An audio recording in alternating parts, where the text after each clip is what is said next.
बरेली के mayor doctor Umesh Gautam और उनके लड़के को एक झूठे केस में फंसाने के लिए एक महिला ने बुना जाल और फिर उस जाल में ही वह पूरी तरह से फंस गई।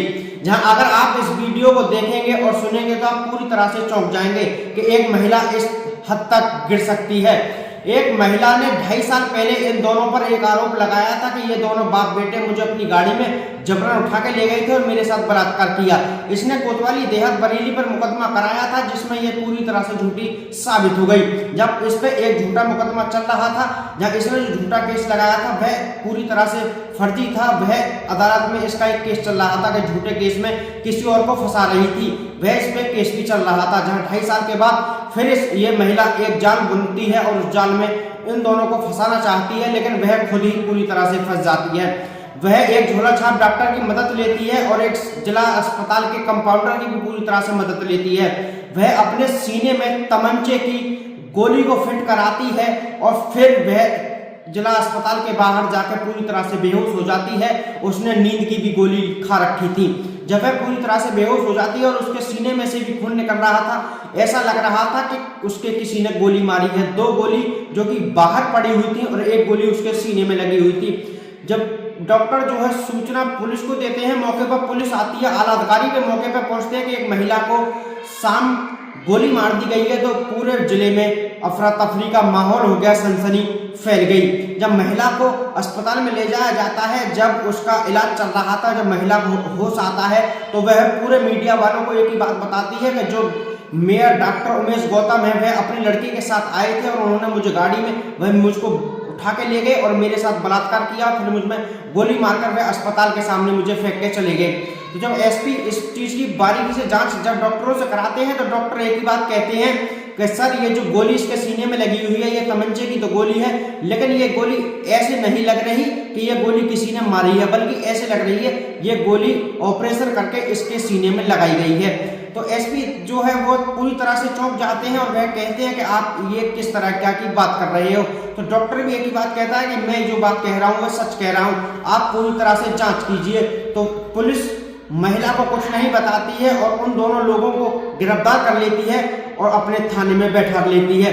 तो महिला को काफी खुश हो गई थी जब एसपी उसके पास पहुंचते हैं और उससे कहते हैं कि अब तो उन दोनों को गिरफ्तार कर लिया गया है और कल उनको जेल में भेज दिया जाएगा, जिसमें आपका हाथ मर्डर भी लगेगा और आपका बलात्कार भी लगेगा। तो वह पूरी तरह से खुश हो जाती है और वह बेड पे से बैठ जाती है।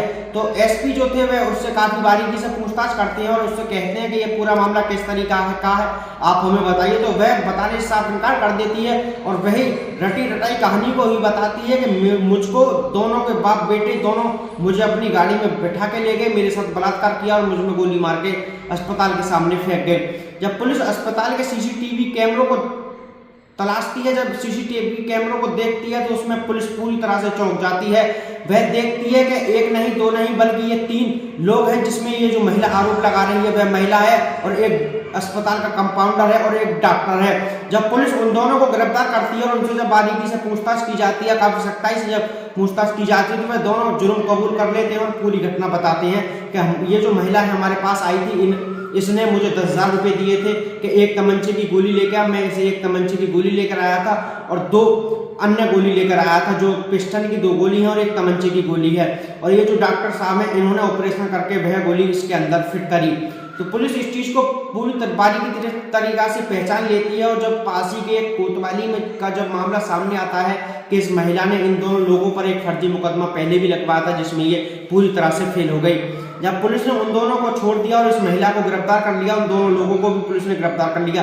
आगे की पुलिस विधिन कार्रवाई कर रही है, लेकिन ये पुलिस को पता अभी तक नहीं चल पाया है कि ये जो महिला इस तरीका का इन लोगों को फंसाने का काम कर रही है ये किसी नेता के कहने पर कर रही है या किसी अन्य आदमी के कहने पर कर रही है। क्योंकि ये जो महिला है ये सुपारी किलर है, ये जो धंधे करने वाली ये औरत है, इसका ये ही पेशा है, ये पैसे लेके सारे काम करती है। लेकिन इसने अभी तक किसी नेता और किसी अन्य पार्टी का खुलासा नहीं किया है।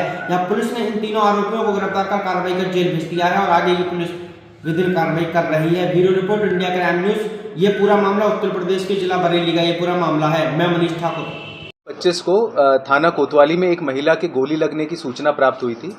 सूचना प्राप्त होते ही जो थाना पुलिस है, फोरेंसिक टीम है, ये मौके पर पहुंचे थे। जो महिला थी उसको पुलिस द्वारा ही डिस्ट्रिक्ट हॉस्पिटल में भर्ती कराया गया था उसके इलाज के लिए। महिला ने जो तहरीर दी थी और जो घटनाक्रम बताया था उसके आधार पर मुकदमा पंजीकृत किया गया था और इन्वेस्टिगेशन गहनता से शुरू की गई। इसके उपरांत जब घटनास्थल और जो उसने घटना बताई थी इसके संदर्भ में जब सीसीटीवी कैमरेज देखे गए, उनका अवलोकन किया गया, तो इसमें पाया गया कि वह महिला घटनास्थल के आसपास घूमती हुई पाई गई और जहां से उसने ये बताया था कि उसका अपहरण हुआ था वहां पे वह खुद ही एक ऑटो में बैठती हुई पाई गई। तो इसी से घटना प्रथम दृष्टया ही संदिग्ध प्रतीत हो रही थी। इसके उपरांत जो मेडिकल रिपोर्ट थी, मेडिकल रिपोर्ट में डॉक्टर द्वारा फायर आर्म इंजरी के आगे क्वेश्चन मार्क लिखा, इसको डाउटफुल बताया गया। इसमें कोई ब्लैकनिंग नहीं थी, कोई एंट्री वुंड नहीं था, एग्जिट वुंड भी नहीं था।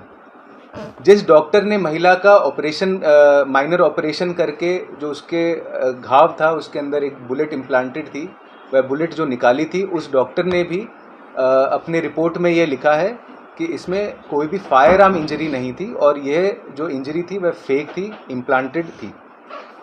महिला का नियमानुसार उसकी वीडियोग्राफी कराई गई, उसका वीडियो पे बयान लिया गया, जो पूर्व में सीआरपीसी 161 का बयान कहा जाता था, बीएनएसएस में 180 धारा का बयान वह कराया गया। इसके उपरांत इसका 164 सीआरपीसी जो अब 183 बीएनएसएस है, इसका बयान कराया गया माननीय न्यायालय में जुडिशियल मजिस्ट्रेट के सामने। उस बयान का अवलोकन किया गया।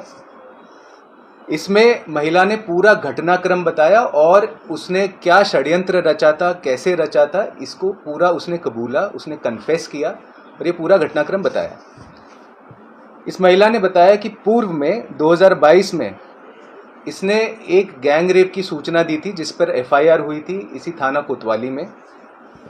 3 अज्ञात लोगों के विरुद्ध इसने रेप का चार्ज लगाया था। उसमें बयानों में महिला ने कुछ लोगों का नाम उजागर किया और इसके बाद में 1 महीने के अंदर अंदर ही इस महिला ने शपथ पत्र दिया कि उसके साथ में ऐसी कोई घटना नहीं हुई थी। इसके साथ साथ जो विवेचना की गई थी, विवेचना में भी ऐसी कोई घटना का कारित होना नहीं पाया गया था और उस विवेचना के आधार पर उस मुकदमे में एफआईआर लगी, वह मुकदमा एक्सपंज किया गया और उसमें सीआरपीसी 182 की रिपोर्ट माननीय न्यायालय में दी गई। उस रिपोर्ट के आधार पर अभी वह वाद माननीय न्यायालय में विचाराधीन है, जिसमें कि 25 अप्रैल 2025 की डेट लगी हुई थी, जिसमें महिला को वहां पे पेश होना था। महिला को यह आशंका थी कि उसी के विरुद्ध इसके अंदर कार्रवाई हो जाएगी, उसको दंड मिलेगा, ऐसा इसका अंदेशा था। इसीलिए इसने यह पूरा घटनाक्रम इसने प्लान किया और पूरा षड्यंत्र इसने रचा अपने आप को बचाने के लिए। इस घटनाक्रम में जो डिस्ट्रिक्ट हॉस्पिटल है वहाँ पर इस महिला का एक पूर्व परिचित है जो कि वार्ड बॉय के रूप में वहाँ पे काम कर रहा है, इसका नाम रोहताश है। रोहताश ने इसको सजेस्ट किया था कि तुम एक इंजरी फेक एक बनवा लो, एक गोली इम्प्लांट करवा लो, बुलेट इंजरी इसमें दिखा दो। उस व्यक्ति ने इसको 1 बुलेट और 2 खाली खोखे भी उपलब्ध कराए। इस महिला के अनुसार इस महिला ने उसको 10,000 रुपये इस काम के लिए दिए थे। इसके उपरांत यह महिला 2-3 डॉक्टर्स के पास में गई और उसने अब कुछ झूठ बोलकर यह कोशिश करी कि इसकी एक फेक इंजरी क्रिएट वो कर दें। उन 2-3 डॉक्टर्स ने इसको साफ साफ मना कर दिया। इसके उपरांत यह महिला एक व्यक्ति जिसका नाम डॉक्टर शराफत खान है उसके पास में पहुंचती है और डॉक्टर शराफत खान पूर्व में एक जगह कंपाउंडर का काम करता था और अभी उसका एक छोटा सा क्लिनिक है जहाँ पे वह छोटे मोटे दवाई देना या छोटे मोटे इलाज वो कर देता है, दवाइयाँ दे देता है। वहाँ पर उसको उस व्यक्ति से मदद मिली। उस व्यक्ति ने इसके पहले सुन्न किया जगह, फिर एक चीरा लगाकर उसमें गोली इम्प्लांट करी। इसके उपरांत इस महिला ने ये फेक इंजरी बताते हुए फिर जैसा कि पहले बताया पूरे घटनाक्रम इसने पुलिस को बताया जिसमें मुकदमा हुआ। इस प्रकरण में अभी तक ये जो महिला, इसका नाम समोली है, उर्फ सोनी, इसको अभी हिरासत में लिया गया है। दूसरा व्यक्ति रोहताश जो कि वार्ड बॉय है उसको हिरासत में लिया गया है, वह डॉक्टर शराफत। इन तीनों को अभी हिरासत में लिया गया। अभी विधिक कार्रवाई की जा रही है और इस महिला के कुछ परिवार के भी लोग हैं जो इस पूरे षड्यंत्र में शामिल थे, उनकी तलाश की जा रही है, वो अभी फरार हैं। और भी लोग अगर इसमें होंगे तो उनके भी विरुद्ध आवश्यक विधिक कार्रवाई की जाएगी और इस पूरे प्रकरण में अभी भी गहनता से विवेचना की जा रही है, जांच की जा रही है। जैसा भी आगे होगा आगे भी अपडेट किया जाएगा। बहुत बहुत धन्यवाद। किसको फंसाने की साजिश थी, इसने किसको फंसाना चाह रही थी सबसे? ये महिला जैसे कि पूर्व में भी 2022 में भी उमेश गौतम नाम के व्यक्ति हैं, उनको ये फंसाने के लिए पहले भी प्रयासरत थी और अभी भी उन्हीं का नाम से इसने अपने बयानों में भी बताया है कि उन्हीं को फंसाने की और खुद को उस जो इसके अगेंस्ट में कंप्लेन केस है उसमें खुद को बचाने के लिए भी ये इसने पूरा क्रम